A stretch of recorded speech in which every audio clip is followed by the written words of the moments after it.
नमस्कार दोस्तों। हम लोगों के मन में संशय था। हमने पहले भी बताया था कि जो बिहार में स्टाफ नर्स की जो बहाली हो रही है उसमें कई सारी बदलाव की जा रही है। जो एजुकेशनल क्वालिफिकेशन में भी उसमें बीएससी नर्सिंग को ऐड किया गया है। जीएनएम तो पहले से ही था, तो पुरानी नियमावली को रद्द करके नई नियमावली जो है सो गठन की गई है और बनाई गई। उसको बीते दिनों ही कैबिनेट से उसकी अनुशंसा गठन पुनर्गठन की अनुशंसा हुई थी। तो इस पर मैं बात करूंगा। आप लोगों से रिक्वेस्ट है, अगर आप लोग यूट्यूब पर देख रहे हैं तो वीडियो का क्वालिटी ज़रूर बढ़ा लीजिए और अच्छे से पूरे दिखेगा आपको। तो यह नियमावली जो है सो बिहार परिचारिका संवर्ग नियमावली 2024 कहा जाएगा। इसका परिभाषा सरकार से मतलब बिहार सरकार, विभाग से मतलब स्वास्थ्य विभाग, और नियुक्ति प्राधिकार जो डायरेक्टर इन चीफ होता है नर्सिंग का वही उन्हीं के द्वारा होता है। और आयोग, जिस आयोग से बहाली होगी वो तकनीकी आयोग है, बिहार तकनीकी आयोग, बीटीएससी जिसको बोलते हैं। और बाकी इसमें संवर्ग का गठन जो है सो समय समय पर होते रहता है। इंडियन नर्सिंग काउंसिल जो दिल्ली है उसी के अनुरूप, नियम के अनुरूप जो है सो होता है। इसमें इस मूल कोटि का पद, उसके बाद इसका प्रमोशनल चैनल, इसका एजुकेशनल क्वालिफिकेशन क्या है, इन चीज़ों को इसमें दिया हुआ है।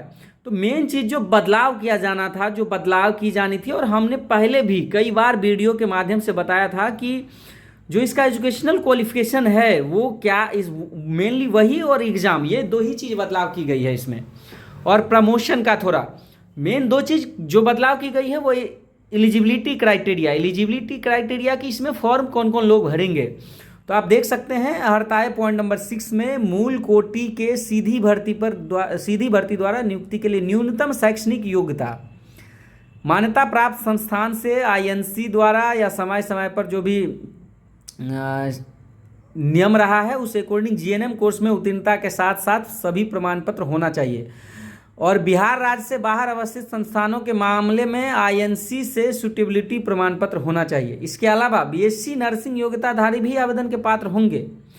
उन सबको भी बीएनआरसी से निबंधित रहना अनिवार्य है। यानी कि जो बीएससी नर्सिंग के छात्र हैं, जो बीएससी नर्सिंग कोर्स के हैं, वो भी फॉर्म भरेंगे। और इसके लिए न्यूनतम आयु 21 वर्ष होगी। इसके अलावा उम्र का जो सीमा है, उम्र का जो छूट है, जो एक्सपीरियंस पे काम कर, जिनके पास एक्सपीरियंस है, और जो रिजर्वेशन का फॉर्मूला है उस अकॉर्डिंग मिलेगा। इसके अलावा विज्ञापन का प्रकाशन जो है 1 अगस्त को उम्र के अवधारण के लिए कट ऑफ डेट माना जाएगा। जो उम्र का कट ऑफ है वो 1 अगस्त को माना जाएगा। और भर्ती की प्रक्रिया जो है सो 1 अप्रैल के स्थिति में, मतलब कि 1 अप्रैल तक में कितना सीट खाली रहता है उस अकॉर्डिंग रोस्टर क्लियरेंस कराकर बहाली 30 अप्रैल तक जो है सो बीटीएससी को भेजना रहता है। ऐसा आयोग को भेजा जाना है। तो अब इसमें देख लीजिए कि हमने शुरू में भी कहा था कि 75 अंक के एग्ज़ाम होंगे पहले जो ड्राफ्ट में था। अब देखिए इसमें सेम चीज़ किया गया है कि चयन हेतु आयोजित प्रतियोगिता परीक्षा 75 अंक का एग्ज़ाम होगा जो जीएनएम के सिलेबस पर आधारित होगा। और इसके अलावा जो एक्सपीरियंस है वो, तो ये तमाम चीज़ जो है सो हमने पहले भी बताया था आपको कि इसमें जब प्रतियोगिता परीक्षा का होगा तो इसमें परसेंटेज को 0.75 से मल्टीप्लाई किए जाएंगे। 100 का कैलकुलेशन में 75 अंक, 100 क्वेश्चन पूछा जाएगा जिसमें 1 मार्क्स का सब होगा, और उसमें जितने मार्क्स आएंगे उनको 0.75 से मल्टीप्लाई किया जाएगा। यदि 100 क्वेश्चन था और 50 अंक किसी को आया तो उसको 0.75 से गुना करेंगे तब आपको 37.5 अंक दिए जाएंगे। यही मेन बदलाव था, यही दो चीज़ बदलाव था जो मैं आप सबको बताया था, पहले भी वीडियो के माध्यम से बताया था, और वही चीज़ें हो रही है। इसके अलावा अब इसका प्रमोशनल चैनल भी देख लिया जाए तो पहला प्रमोशन जो है सो डायरेक्ट मेट्रॉन में डाल दिया गया। पहला तो मूल हुआ स्टाफ नर्स, इसके बाद मेट्रॉन, और उसके बाद नर्सिंग अधीक्षक। यानी पहले परिचारिका श्रेणी ए था, उसके बाद जो है सो सिस्टर करके, उसके बाद मेट्रॉन, उसके बाद नर्सिंग अधीक्षक। तो तमाम चीज़ें यही है, और यही चीज़ें जो है सो अंग्रेजी में भी ट्रांसलेटेड है, आप देख सकते हैं। इसमें भी द रूल्स में be called the Bihar nursing cadre rule.